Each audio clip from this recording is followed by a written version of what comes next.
I look at it all like it's a puzzle, and the things like the album review or whatever, like that's a piece of it. Like it's not the whole thing, you know, like to just get something like that or just go for something like that and bank everything on critics being the ones that carry the weight, you know, that's just not how it's going to go, you know? And listen, you can do that, but the results are going to speak for themselves. You know, that's only one piece of a bigger picture that you have to figure out. And all those other pieces that's what you're getting out of the artist. That's why you have to like get to know who you're working with and really like understand what you're working on, because that's when you know somebody or you know a record that well, that's when an idea will hit.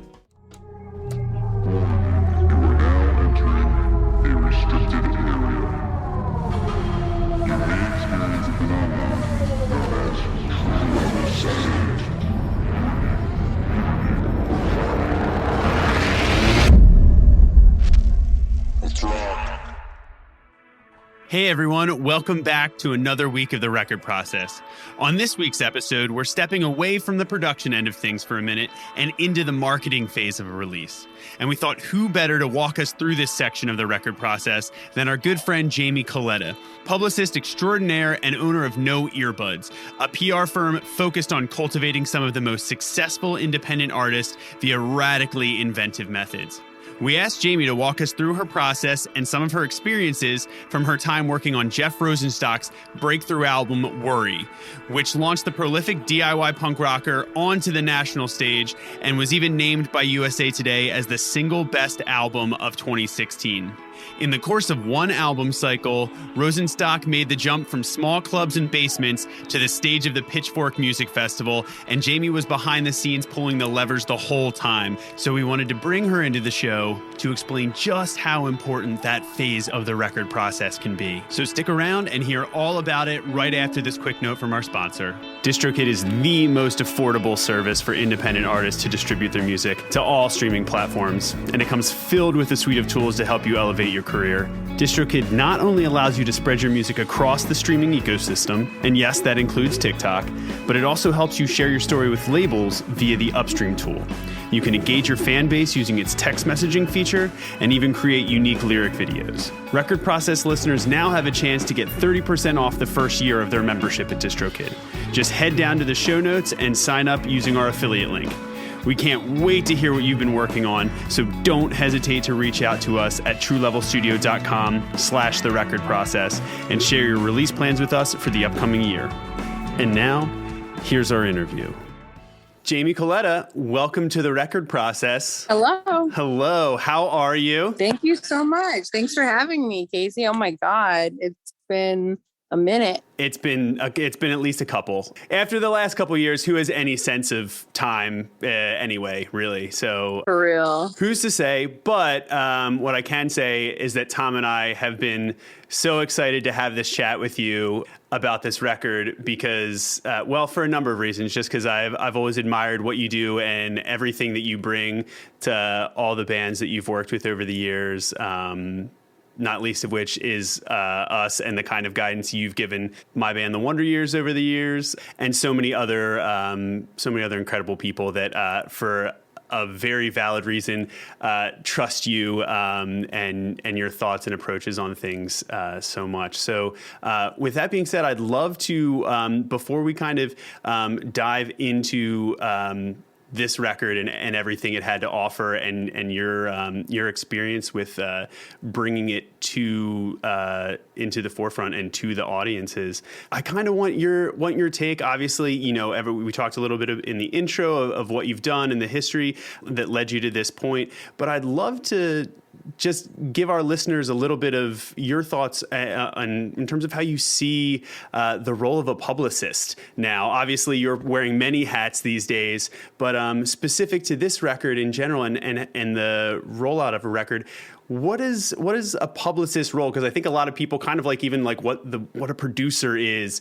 A lot of people have a bunch of conflicting ideologies of it. So I'd love your thoughts on that from someone who's kind of lived it. On a record, like when a publicist comes on board, like the main gig is to, you know, there's the aspect of it that is like obviously like connecting with the media. So whether it's blogs, papers, whatever, magazines, outlets, whatever. But I think as like a more broad strokes explanation, it's somebody who tells your story. It takes this, the publicist is someone who does the job of listening to the music, getting to know the artist, and telling their story the way they want it to be told, and the story of that record to the world. And then, yes, you're using things like blogs and social media and things like that. Like, you use whatever you can, frankly. Like, and I think these days, more so than even in years past for me, like these days, it's like, it's so much more than just like an email pitch to a website. It's having conversations with people. It's literally like fully creating fans out there and finding those tastemakers, whatever app they're on or wherever they're at, and wherever they're hiding. It's figuring out who they are and finding natural ways to get the artist and the album story out to the world through these kind of tastemakers, and so it's just like, it used to be as simple as just like cool reviews, interviews, blah blah blah, like that kind of stuff. But it's like, for me, I look at it more strategically and also just zoomed out a little bit. It's really just like taking that message and the music and trying to get that out to as many people as possible through smart and strategic ways. I mean, I love that. I mean, that's fully well-rounded in so many ways. And I want to take it back and even narrow in further on something that you said that I love. It's so poignant. You're trying to make fans, at its core. And I think one of the things that I've always loved about you, and the way you work, and I've seen you work with so many great bands, is you just truly are a fan in that way, first and foremost. So when you go to, make these calculated pitches, or, try to garner some sort of coverage, or think of a really unique, interesting angle for, the story to be told in, like you said, you're not doing it for something that you don't wholeheartedly believe in. Like, you love these records like they are your babies, and that comes through regardless of who's on the other end of that pitch. And I think a lot of times that's, it starts with, it's so easy on in the studio and on a lot of other episodes. Tom and I have always maintained, much like many other artists, that like the core starts with a great song, right? Or in this case, like a great album, right? Starts with a great underlying song or work. And in this case, a great campaign really does also start with a record that's incredible, that you as a publicist, as a manager, believe in. You're not going to get anywhere. And I think there's almost going to be this intuitive thing when people are on the other end that are just like, it feels like I'm being sold something right now, as opposed to coming in where, you're rehearsed, what you're trying to look for, you have your goals and your things in mind, that you'd like to accomplish. But people can pick up on that tone when you're talking about that record. And even, I mean, this record is incredible, but Jeff, as a musician, I think just kind of fosters that that sense of awe and inspiration and enthusiasm in anybody that I know that has loved any of his projects and any of his music. And I love that you mentioned that, because I think that's such an important takeaway whenever you're advocating in any way for whatever role with an artist, and I love that. So I'm so glad you mentioned that. With that being said, as a fan, what was your first impression of this record? Like, I tried really hard to remember like what life was like at that time. Like, it was probably I remember he put out We Cool and this record back to back. Like, it was like We Cool came out in the May, I think, of the year prior. He had Worried to us probably like later that year, I would think, like about a year out or something. God, I don't know. I just like, that record's magical. It's just magical from beginning to end. And it's, God, I'm trying to remember like when I first heard it, but the truth is it's like that record like came to me and it was just like the weirdest year. It was 2016. We all know what that year was like. And Jeff was just so open and so ready to like give this a real shot. And I think for me, I also felt like, compared to We Cool, I definitely felt like he had a moment with this one. And I was like, listen, in the months leading up to it, when we were working on it, it was like, you just sort of knew you were working on something special, like I feel like everything would feel that way. But with that record in particular, it was like in the time frame and the politics and everything going on, it was just like, oh, wow, like this is going to be a big deal. And like, I felt that way from the moment I heard it. But then when we started like planning it out and planning out the rollout and everything, then it was like, okay, maybe we play with this a little bit. Like, maybe we have fun with the politics stuff. Maybe we embrace the fact that we're going to put this record out 2 weeks before the election, like leaning into it a little bit more because it's about to be really fucking scary and we might as well have fun with it, I guess. But yeah, it was just like, you just sort of knew there was just like an air to it working on it that you just knew this was something important that was going to impact a lot of people's lives. So Jamie, when did you like take off like the hat of like, oh, this record's really cool as like a fan, and then put on your like publicist hat? What's the time frame between those two moments? Yeah. God, I don't know that I ever take the fan hat off, Tom. I'm like, I don't know that I ever, or maybe it's better said, I don't know that I ever actually put on a publicist hat. I feel like I sort of just like as a fan, like, and then with my like storage of weird knowledge about writers and people who like certain types of music, like I really feel like I know so much weird stuff about people. But it's like when I'm about to start like working on a record, ideally, like with that one, I was at a label. So we had the music pretty far in advance. Like we knew it was coming. So we had a lot of time to be kind of fans before we had to start working on it, if that makes sense. But like in general, like even to like today, as of doing it on my own and freelance, it's like sometimes you don't get that kind of time.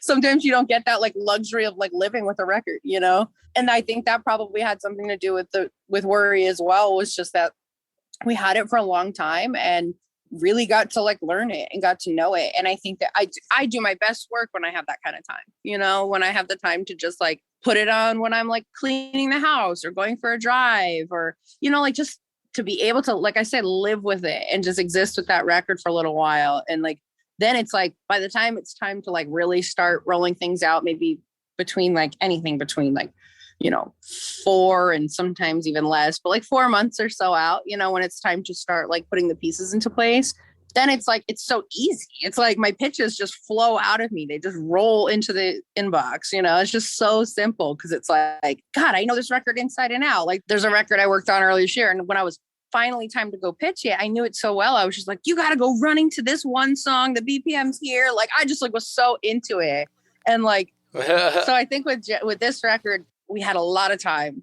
And like, when it got to the point where I feel like we maybe started rolling it out in like August. It came out in October, maybe July. I can't remember. We'd have to look at the timestamps on all the videos and stuff. But it was like, we probably started rolling it out in the summertime. And like, I had been listening to it for months, already. So it was just so easy to naturally just like figure out who did I want to hit up and what did we want to do together. And it helped that we had just did We Cool the year prior because I was able to sort of see what the reaction out there was for Jeff, and really figure out like who are his people, who are his fans. And like, because that's the thing with Jeff too, is we talk about, you talked about it a little bit, Casey, but like Jeff is someone who like evokes just like enthusiasm out of people and positivity and just like such good things out of people. But it's a group of people that, yes, it's big. Sure. It's bigger and bigger every day. Honestly, congrats to Jeff, but it's not the world. Right. So it's like, and it's certainly not national indie music writers and like critics, it's certainly not them. So figuring out how to like bridge the gap right between like who his fans are and who we want them to be and who we want to put them in front of. It was helpful to have We Cool out less than a year earlier because we were able to kind of like have something go out and sort of see what that reaction was, Yeah, of course. That's awesome. I love these like associations. Having like, oh yeah, this song is perfect for running. It's such a cool angle that I don't think a lot of publicists that I've worked with or like worked adjacent to have had. So that's a really awesome. I love that angle. That's so cool, Jamie. Yeah. That's been my approach from the jump. It's like, you just have to be a person, just be a human being and just tell people what you love about it. And if you don't love it, it's going to come it's going to come through, people are going to catch that easily because you're not going to be able to just riff about a song, like, and just have a conversation about it. And instead it's just like some dry kind of marketing bullshit, Right. And we hate the dry marketing bullshit. Yes. And that is precisely why, top of the list, why when we, were thinking about someone to cover this portion of an album's life cycle from, beginning to, well, I don't think it ever really ends in a certain way. Having someone that treats things in such a real way as you, and a human way, which is kind of what I think, you were getting at, where knowing these things inside and out and having them be a part of you as just a fan and a human is so important in not coming off as that, because writers and anybody in the in the community of journalists and outlets that you're ultimately getting to know, and those are also relationships that as a publicist or a manager or anybody else that works on an artist team spends an entire career cultivating, right? And that's kind of where I wanted to go next, because one of the biggest pillars that we talk about a lot on the show here, and that Tom and myself, both as musicians and then working with other artists in a production capacity as well, always talk about and always come back to, are the idea of extending trust in collaborating, and the idea of fostering and really like nurturing those kind of relationships wherever possible. And I wanted to talk about that because this is a unique relationship, especially the really great ones from a Publicist standpoint that are really connected to the artists that they're working with. And that's kind of what we've been circling with here. And I wanted to ask, what is the relationship and especially you gave some of the backstory with you and Jeff look like, and how is that maybe different or, unique than some of the other client relationships, and what can you share, about that you think maybe made your job here with this record, easier, more fulfilling, or any of those things really? Yeah, this is going to be funny because I'm going to answer this knowing he's going to listen to this. So I feel like I'm just looking him directly in the eyes right now. Jeff, you're a magical person. No, I'm just kidding. Jeff and I are just buds. And from the very, very beginning, when we first met him and he first came into the label, he was just a friend. He came in first because he was doing layout and design work for another record we were putting out. We got connected with him. And then at the time at the label, the person who did our merch, the fulfillment, they were friends with him. And they said did you know that he has music, solo music? And we were like, yeah, we'll listen to it. Sure. And sent over the demos for We Cool. And I remember my coworker and I went out to see him at this really weird, it was called the Church of Fun. Oh, weird. We saw him, we had dinner with him, and it was pretty instant. I mean, hearing the music itself, it was a pretty instant connection, that the label was going to work with him. But it was just just between me and him personally, it was just a friendship was forming, not anything else. And it just felt like we had mutual respect for one another. And for me, I was over the course of We Cool and Worry, I didn't grow up in New York when Bomb was blowing up. I didn't have that experience that a lot of people did, where, Bomb, the music industry is really what got a lot of these people together and really connected this universe kind of. I loved the band, but I wasn't a part of it, if that makes sense. I was out here, I was somewhere else. So it was just I didn't get that same experience. So for me, between We Cool and Worry, I felt like I was doing this crash course on Jeff Rosenstock and diving into his world as much as I could and soaking up every piece of information that I could about what he's done, because all of that kind of fueled the fire a little bit, I think. And it helped me just sort of I felt like listening to the music and hearing his story that I was dealing with something more than just a regular album campaign, ever, and just even something bigger than my job. I literally felt whoa, this is a once in a lifetime kind of artist. And is that not what I got into this for? Isn't this why I wanted to do this, was to be able to help people like this and share what I think makes them so special with the world. And with Jeff, I was always so inspired by him and just so taken aback by his journey and what he's been through and how hard he's hustled to do this, but never with the wrong intentions, always with just the purest of goals and intentions. So I was for me, I was everybody needs to know your name. Everybody. I was you are to me, I'm looking at him, and then I'm also remembering when Radiohead put out In Rainbows, and it was this groundbreaking thing for them to be pay what you want. Jeff was doing it for a decade prior.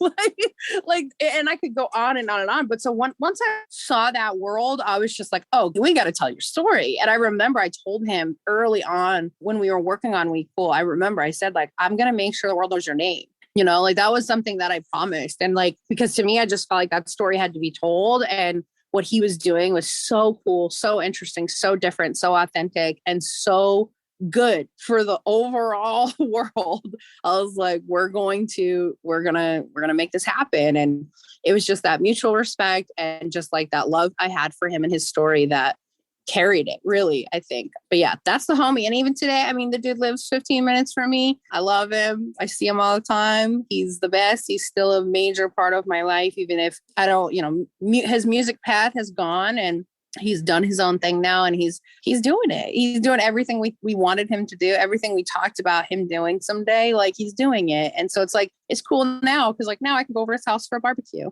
like now we just hang out, and it's like just so cool. It's like he's the best person. I just saw him. He was one of my only 4 concerts I went to in the year 2021. I got to go see Jeff. So making them count. That's amazing. I'm very jealous because I'm sure it was great. I don't even have to ask. Yes. In knowing that and having that visceral feeling that you're like, I just need people to know all of this about you and this beautiful record that you've just made at a seemingly serendipitous time and place with everything happening around it. Where do you start to turn your attention in terms of trying to pick a focus, a direction? You mentioned, again, we talk about all the different relationships and people that you had known, in terms of different writers and outlets. What was the initial thought process that came forward in terms of like, okay, I have to share it with this person. I have to this is the right, voice for this. Or like you mentioned, like, oh my God, this person is going to flip their lid about this. Like they need to be the first person to hear it. What was your thought in terms of like, this is where I need to go with this as the first steps, as a publicist, maybe to begin with? Yeah. So with that, it was like, you lean into the people that understand his story. So for me, there was just like, at the time, it was like Dan Ozzie, David Anthony, like there was a handful of people who were doing, wherever they were, Vice or AV Club, like they were all over the place at the time. And like Ian at Pitchfork and like all these people that sort of were like starting, somebody like David and Dan, they were around for Bomb the music industry. Right. So like they were some of the people I lean on in the very beginning to like really tell his story because they knew it from the inside, but then for Worry is when I started to like look at people like Ian and stuff and look a little bit outside of, people who would be receptive to this, but aren't going to be the people who know it from Bomb, right? They weren't at the shows. They weren't doing that stuff. So, but then for me, it was strategically looking at like, okay, if We Cool was about saying, okay, Jeff Rosenstock is here. He's going to do solo stuff.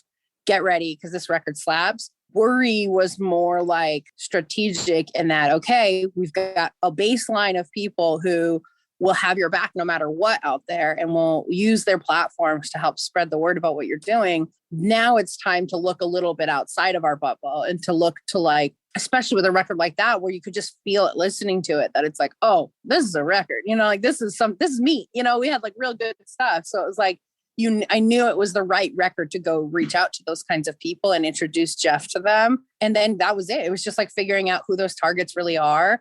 And it's literally as simple as like, have you ever heard of Jeff Rosenstock? Like it all starts from there. And it's just like figuring out what parts of Jeff's story do I want to tell and how do I hook them in and how do I get them to listen to it and then have a real conversation about it. And some of those people, it took a while. Like they didn't come around right away. It took, the following year he played Pitchfork Festival. And that was where he I don't know if you've seen his performance, but middle of the set, he screams out $5,000 is what we got paid to play this festival. And like, he just has these moments where stuff like that would happen along the campaign after the record dropped where people would be like, wow, I'm in, and like just different things would bring them in. But in the very beginning, it was just figuring out who is that next level of person I want to have talking about this record and looking a little bit outside of our comfort zone for that. So that's what that was the first thing. And then I also, fun fact, I remember, I'm sure I can find it somewhere in my email, but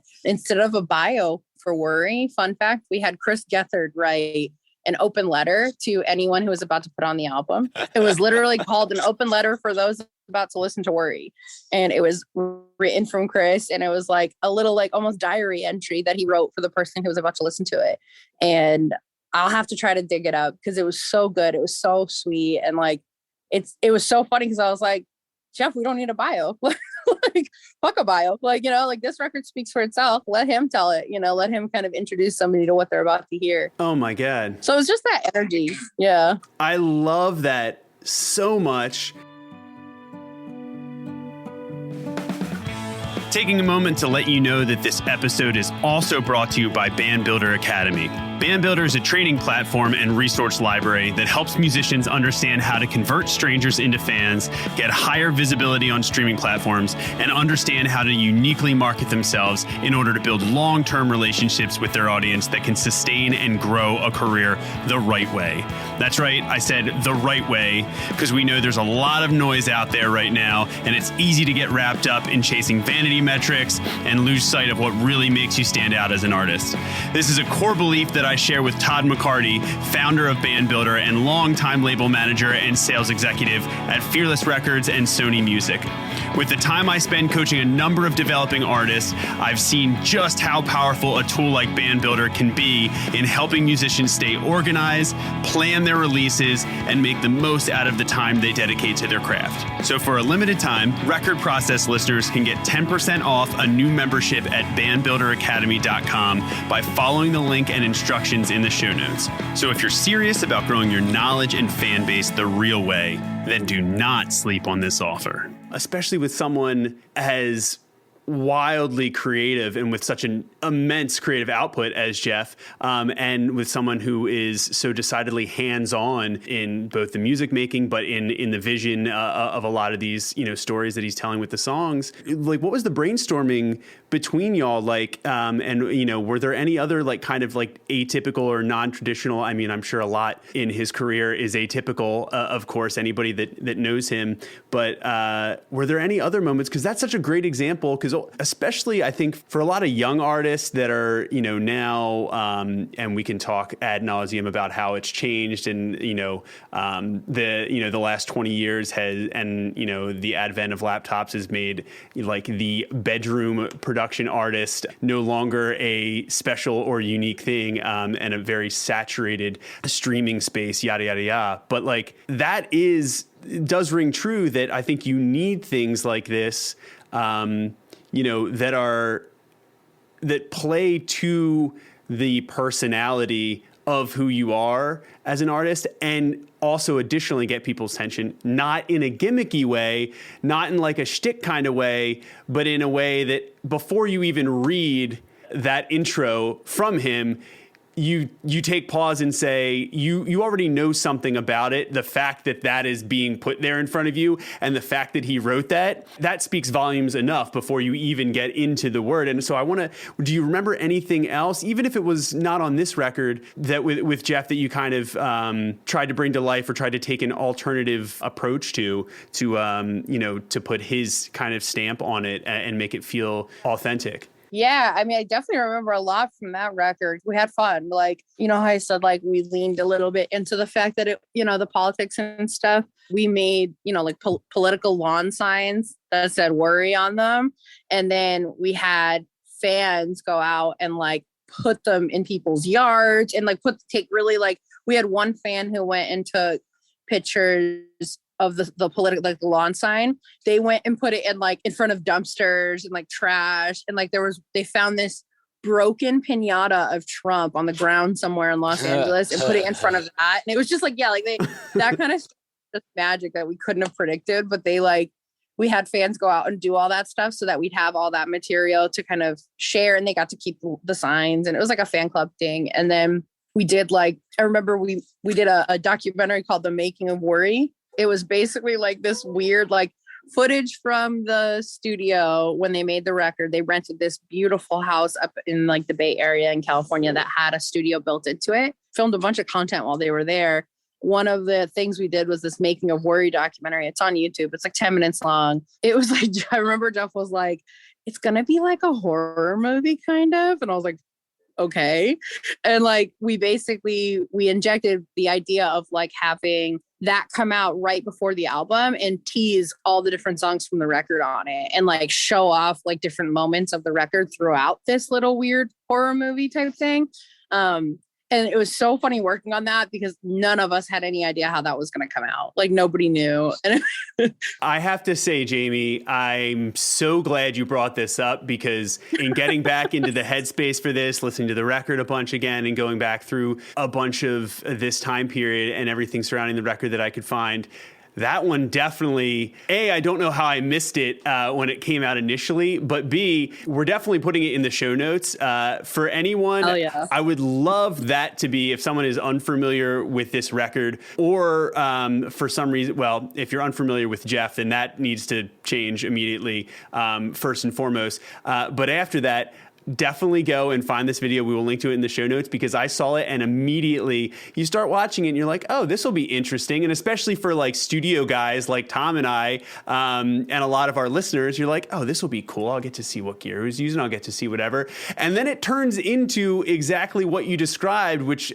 all of a sudden I'm like, what the fuck is this? And I'm like, oh, wait, this is Jeff. Of course it just turned into something complete. And I loved it so much. I couldn't stop watching it. I was both horrified, confused, and excited in the same time for a record that I had already heard. And still I was like, oh my God, I gotta go listen to it again now. It was such a cool thing. And especially as tired as some like studio, in the studio videos can often look, and taking that and understanding that and knowing that and knowing his fan base and knowing that he's in no way afraid to do something, off the cuff or very different. And also that speaks volumes to having a team, in this case, a label, and then people like yourself that are there that are so supportive and don't say, well, is that going to work? You say, well, how can we do it? Like what, like the next question isn't, are we sure this is a good idea? The next question is,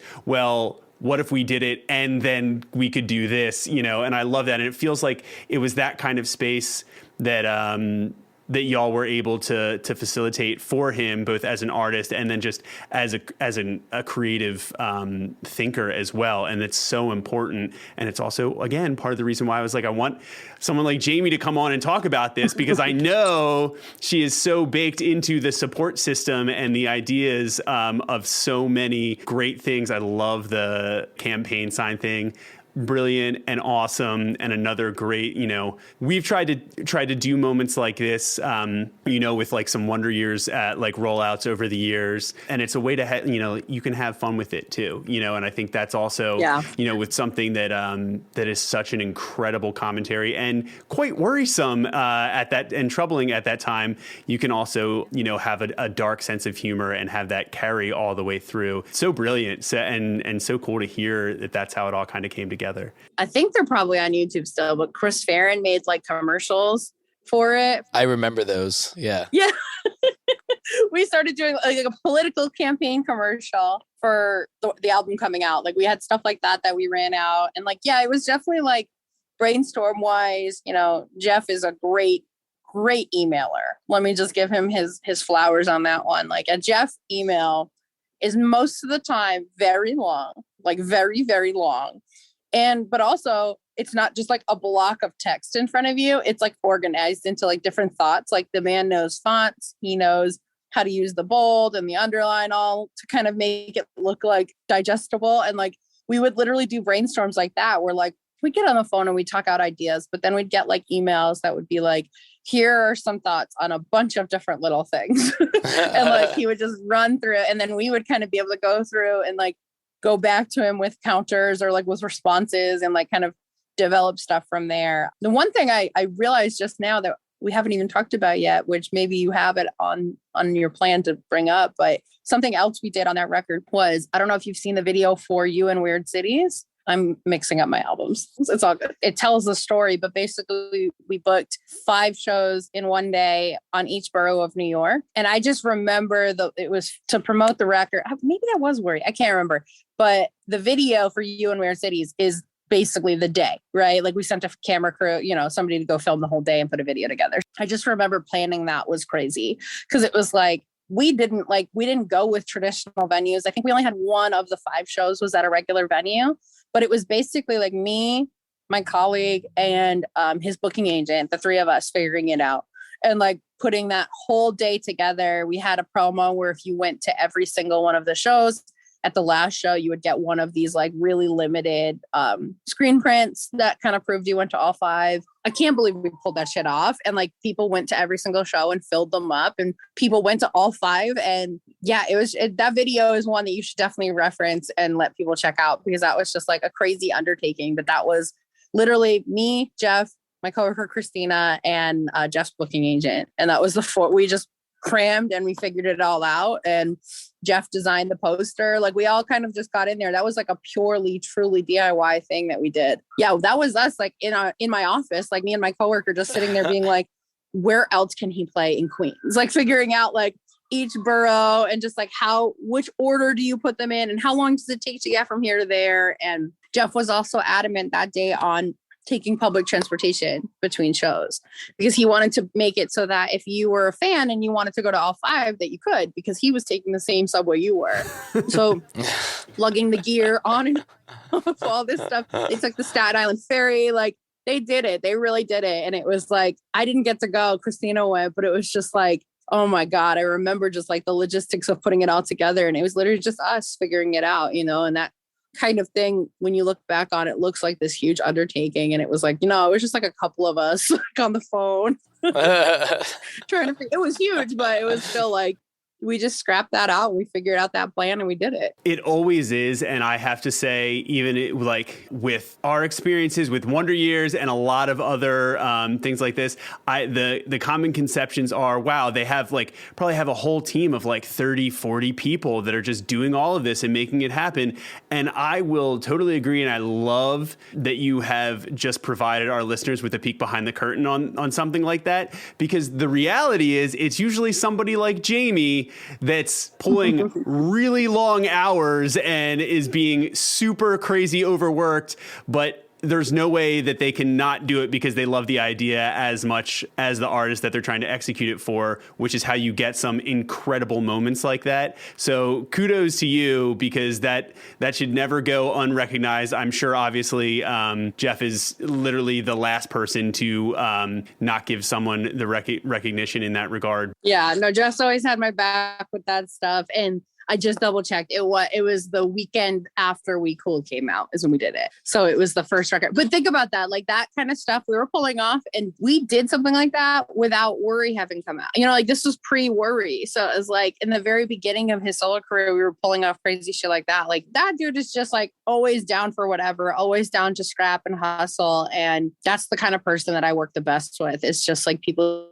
who have great ideas, but that aren't like, okay, now go make it happen for me. Like, no, let's do it together. Like, this is supposed to be fun. We're doing music for a job, dude. Like, we shouldn't be this like cold and dry. Like, we should be having a good time because this is really cool. And I think that energy and that overall vibe, like you said, shines through in those events and moments that are ultimately, now they're not the record, but this is why, why we're talking about this. They're the extension of the record, and they are something that in that case, it is no great money-making hustle or scheme. It is quite decidedly something that is trying to provide a really unique once-in-a-lifetime experience and sense of community that only a certain amount of people could get there. It becomes a thing where people try to get to multiple of them, and everybody's sharing in this collective experience that is revolving, in that case, around, the release of a record and a song, and becomes baked into it. And people say, hey, I was at all of those and can look at that video. That is something that I think when you kind of zoom out, right, and you talk from an artist marketing perspective and thinking about an identity of an artist, right, that this all too well, and I know we've even, I remember having some discussions about this when we stopped by the office years ago, and since then have, I'm sure, had some incredible conversations with my singer Dan. But the fact that those are the things that make that make an artist real and human is what carries a certain amount of respect from an audience. And if you're people that are fans of Jeff Rosenstock will never not be a fan of Jeff Rosenstock. And I think there's something, regardless of whether it's like 500, 5,000, it doesn't matter. It's very much about making these things happen, and people know that. And I think that's something that you're so great at, is taking that kind of respect and that kind of enthusiasm and elevating it and pouring gasoline on those fires, right? And so sometimes it's not just, hey, let's get the album review and hope that people like it. It's a much more holistic approach, seeing the record and its release all the way through, even with a piece of content like that, you know? That's like real. And that was much more than just, here's a live music video, you know? It had a backstory. Right. Yeah. I look at it all like it's a puzzle, and the things like the album review or whatever, like that's a piece of it. Like it's not the whole thing, you know, like to just get something like that or just go for something like that and bank everything on critics being the ones that carry the weight, you know, that's just not how it's going to go, you know? And listen, you can do that, but the results are going to speak for themselves. You know, that's only one piece of a bigger picture that you have to figure out. And all those other pieces that's what you're getting out of the artist. That's why you have to like get to know who you're working with and really like understand what you're working on, because that's when you know somebody or you know a record that well, that's when an idea will hit. Because it's like, oh, in this song, you have this one line where you talk about whatever. What if we did this? You know, like that's the type of shit that you're not going to get if you don't have that kind of like, that's the thing. When bands send me an album like 2 months before it comes out, they're not going to get that out of me. You know, like they'll get like the diet version of that because I'll force it out of myself. But it's like, if I have that time to like get to know an artist and feel that mutual respect and have that connection with their story and really get it, it's so much easier for me to come up with that kind of stuff and for us to do that kind of stuff. So it's just like, but viewing it like it's this big piece and, you know, figuring out all the different things about the artists that are special and how we're going to get that out to the world. Those are all the different pieces. And the traditional media side of it with reviews and interviews and all that kind of stuff, that's only one of them. Yeah. That's just a one part of the picture. So it's like kind of just looking at it like when I can, that's the way I see it, is like you go for that stuff, but it's not the end of the work. You know, the work is getting this music out to more people. Yep. That's one of the ways we do it. But there are so many other ways and you can make them up. You can make it all up. No, there's no rule book. Anybody who tells you there is not somebody that's doing this kind of stuff right, to me at least. Like I feel like like I said, we're doing music. This is fun. Like you can literally just make ideas up and be like, has anyone ever done it before? Okay, whatever, we'll do it anyway. Like that's kind of the fun of it. And when you have somebody like Jeff and a record like Worry, it just like opens it up even more because you have someone has a history of taking those kinds of chances on themselves and now is in a position where other people want to also take chances on him. And it's just like, you can kind of do cool stuff with that. Cause it's just like that open-mindedness and that approach of like just being so authentically yourself, you know, and not really trying to fit in or not trying to do anything else, just doing what you think is a cool idea tends to work out. So I love that, Jamie. I want to highlight one thing, and then I know Tom has something he wants to ask you. I have a burning question. Sure. I do want to just highlight the one focus that you just mentioned, which is the fact that you had so much time to sit with it. You've mentioned that a couple times, and I want to go back because I think a lot of listeners and a lot of independent artists, Tom and I work with a ton of them out of the studio, and even try to like consult with some of them about bringing some of these ideas about their identity and career into the marketing and release approach of the material that they put together and how to better do that. And the biggest thing I try to instill in them is to give yourself enough time in planning. Now, one, that's because a lot of them, if they're trying to wear multiple hats as an independent artist in this climate, there's a lot to do, right? There's a lot to set up and to try and keep everything straight, and time can help you do that if you have the right systems in place. But the other big thing, and this is what you've been mentioning and what time can allow someone to do, especially in a music economy where I think so many artists are pushed to just get as much out as quick and as repetitively as you can, a single every 4 weeks, you know what I mean? Once upon a time, it was an album every 3 years. And now we're like, if you're not putting a single out every 4 months, why bother? I think, or at least what a lot of people get told, right? And I think the one downside to that is that you're not giving that music and those songs time to land with the people around you in your feedback system and anybody else that are trying to help support that and work with you on that, because sometimes they need time to really sink in and love those tracks and find the nuance in it, that they can be like, hey, I love this one line. And then somebody else says, hey, I also really love this one line, and be like, hey, well, if you had given yourself a couple more weeks, maybe you would have realized, it's like, hey, it really feels like this part is actually hitting. Maybe we should do something that kind of highlights that in a cool way, right? And I love that, because not that this record needed it. As you've mentioned, got so much more out of it, and so decidedly so. And you knew when it was time to kick it through the uprights, you were like, I have this all day, I can do it with my eyes closed, because you know it that inside and out. So I just wanted to go back and do that, especially for anybody listening, if whether it's pitching your own music or trying to work with an artist in that capacity. I think that's really important to set yourself up for the success of giving it time to land and be a fan, and start the process out that way. So I appreciate you for that. And Tom, please, dude, I got to hear it. Jamie, up until now, we've been talking about the part right before the release, or for the most part. Now, after the record comes out, we're in end of October 2016. How does your role then change after it comes out, after it starts getting critically acclaimed, there's awesome press coming out, and people are just finding it and by themselves, and it's now this new nugget that they're like, oh, what's this?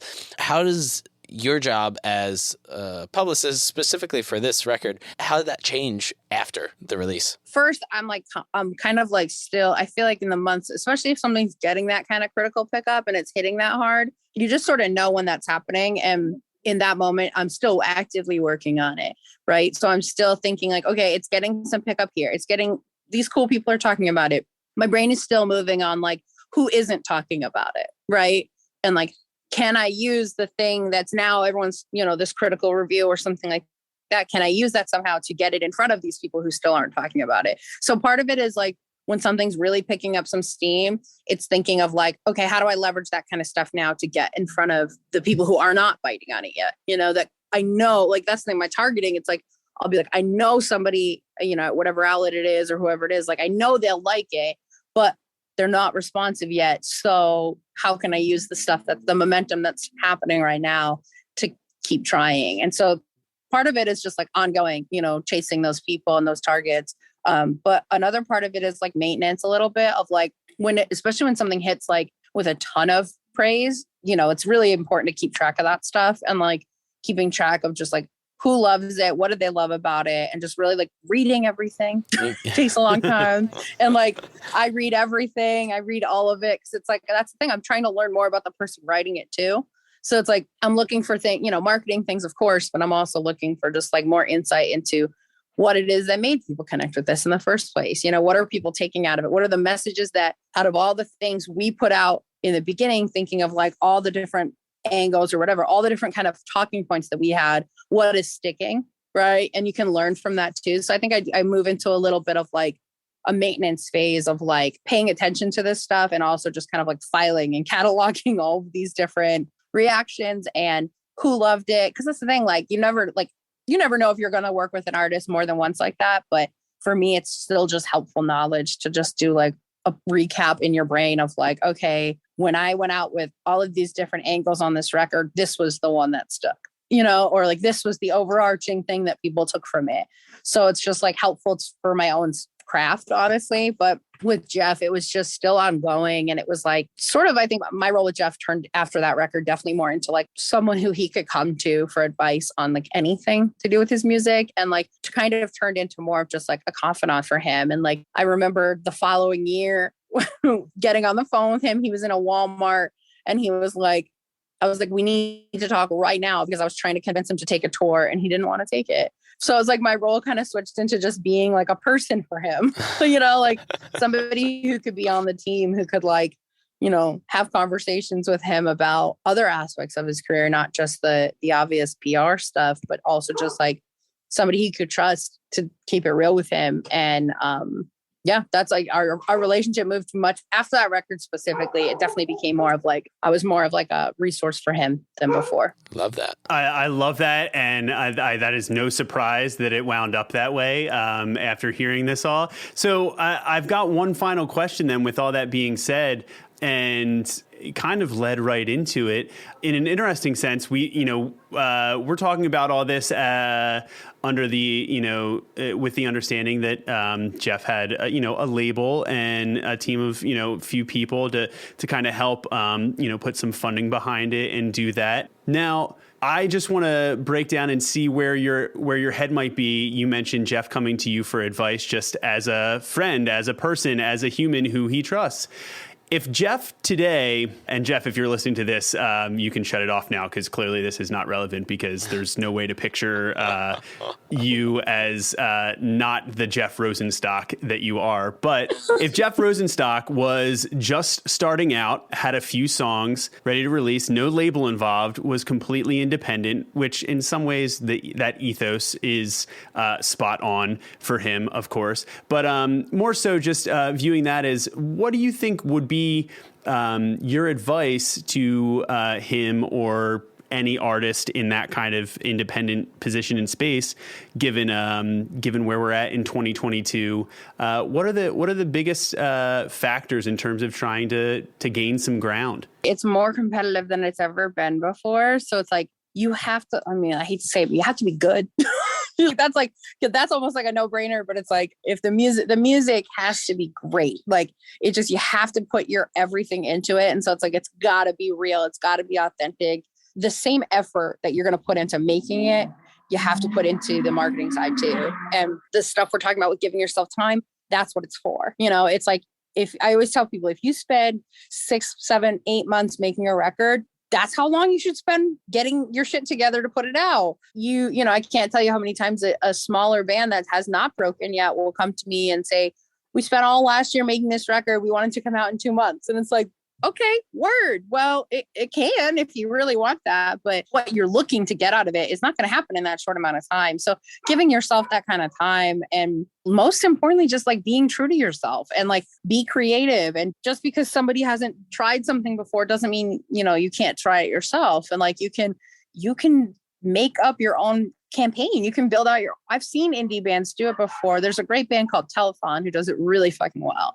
And they are out of Milwaukee, and they're actually big Jeff fans, but they've always like had a real, even before they're on a smaller label now, but before that, when I first met them, they had put out like a 40-something song rock opera. And like, they had featured vocals from like all these really well-known indie artists. And it was like, they did that by themselves, because they had this idea and they were like, no, we're going to do it. And not only are we going to do it, we're going to pull it off, and it's like, I don't even know how long it took them to make that, but it's just like, you have to kind of if you want people to hear it and you want that kind of like buzz surrounding your release, right? Like, cause you can always, there's plenty of bands where it's like, yeah, just put the music out. Who cares?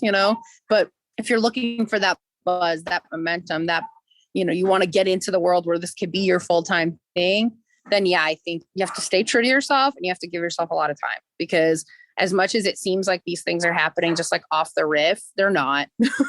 Your first team are the people directly around you, So it's like making sure that everybody has that time to get to know something and ideas can come up. I think that's all my best advice, honestly. Oh, man. Wow. Honestly, amen. Preach, sister. That is, I could not have thought of a better, like more well-rounded man. That's a masterclass in and of itself. So good. I'm so happy that you started those pillars off with getting the music right as well. Obviously, that is a lot of what this show treads over and the ground that we love to live inside.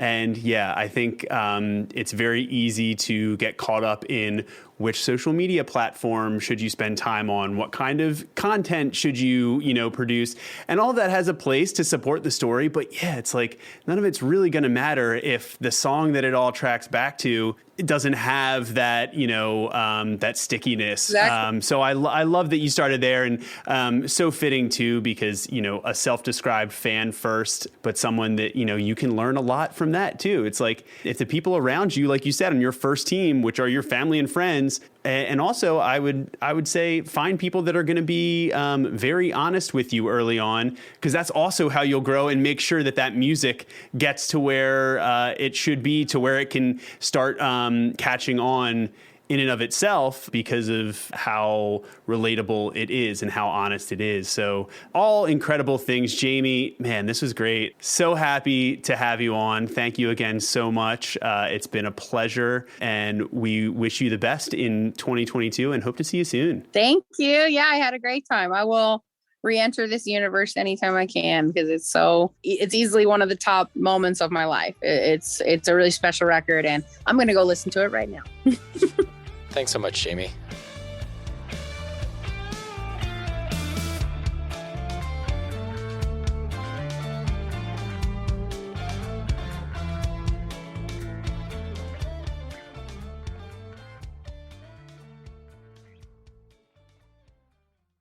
It was so much fun to get to talk to Jamie. She is a true powerhouse and a gem of a human being. We talk a lot about trust on this show, and I think the way she described her relationship with Jeff, not only as a client, but as a friend, and the understanding she had for his record and how deeply ingrained all of those themes were in him and his values as an artist, is really important. She also talked about building relationships with journalists inside and outside of that punk community, which I think is really big in terms of understanding how to find an audience for your music. That maybe if it doesn't seem like it's resonating or grabbing a hold of people, then it's because it's being put in front of the wrong audience, and sometimes that makes all the difference.